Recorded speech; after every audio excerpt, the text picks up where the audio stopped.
Finding a soulmate today feels like trying to log into love with the wrong password. And after 5 failed attempts, the universe locks you out and sends you a CAPTCHA that says, "Prove you're emotionally available." Hi, I'm Hein with Be Love Media, and today we'll chat about the juncture between the wisdom of the Tao Te Ching Verse 61 and your love life. I'm passionate about helping true lovers who feel lost in love finally stop the chasing, the proving, the fixing, and instead start aligning with love that flows from the soul. And if you stick around till the end, you'll get to recite the ultimate affirmation to attract your ultimate soulmate. A moment of realignment you won't want to miss. Now go ahead and like this video if your heart's been on the search, and hit subscribe if you're ready to remember you are the love you seek. So let's dive into Tao Te Ching Verse 61 as translated by Stephen Mitchell. A great country is like a valley. It is the meeting ground of the universe, the mother of the world. The female overcomes the male with stillness, lying low in stillness.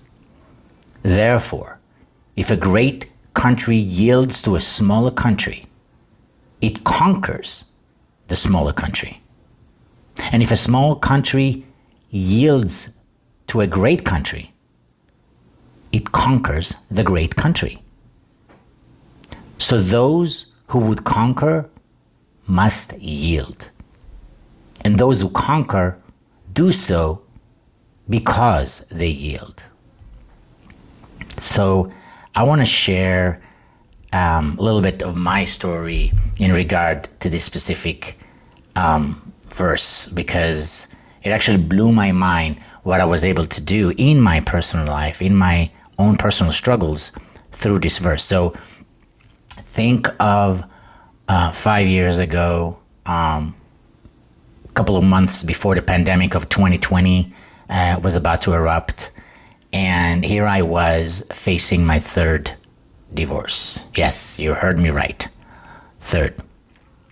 And one thing I was very clear about, and there's a lot of things I wasn't clear about, but one thing I was very clear, I'm doing everything wrong. How does a person who considers himself potentially a good enough guy with definitely great intentions for himself, for the future, for the other partner, for his partner, ends up like that, right?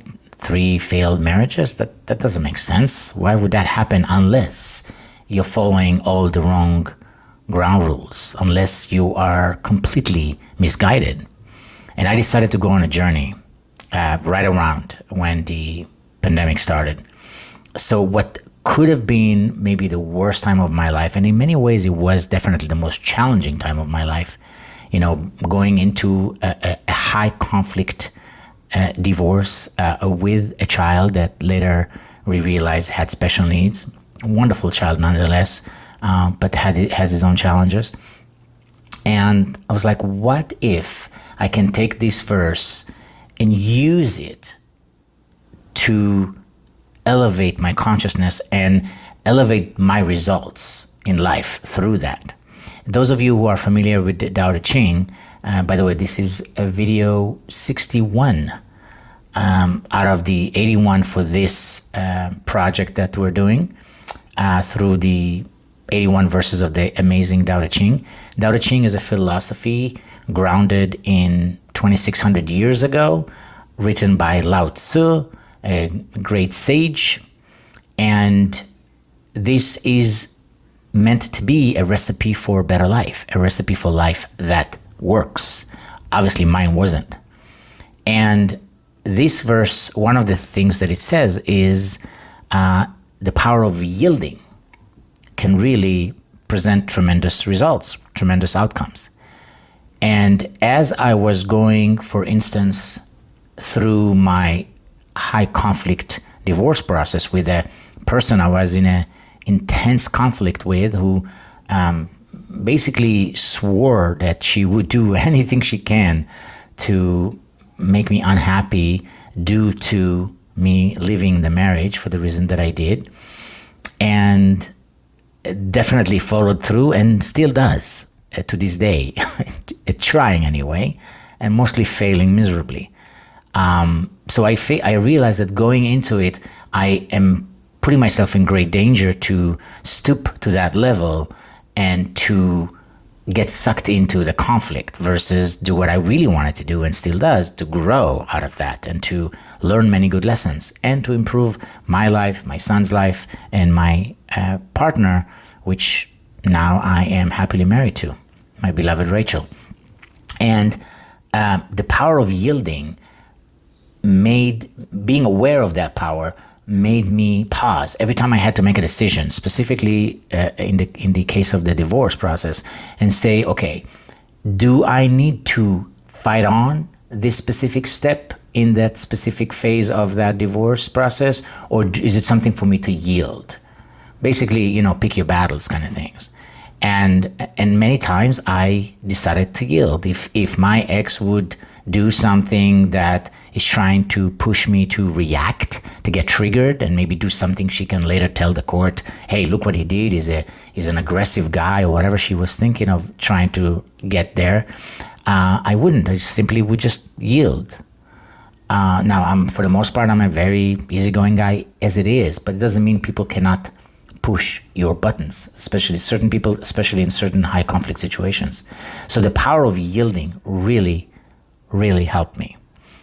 For instance, at one point, just to give a specific example, at one point she, what I would define as, stole the car that I was using because whatever unhappiness she was going through, and I had to either go into conflict mode and make a big deal out of it, or I could just yield and take the car she did leave me with, the car she didn't like. Back then, both cars were on both our names, but I was using one, she was using the other.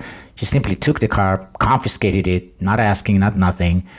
And here I was, very upset about it. But thinking of this verse, I decided to yield.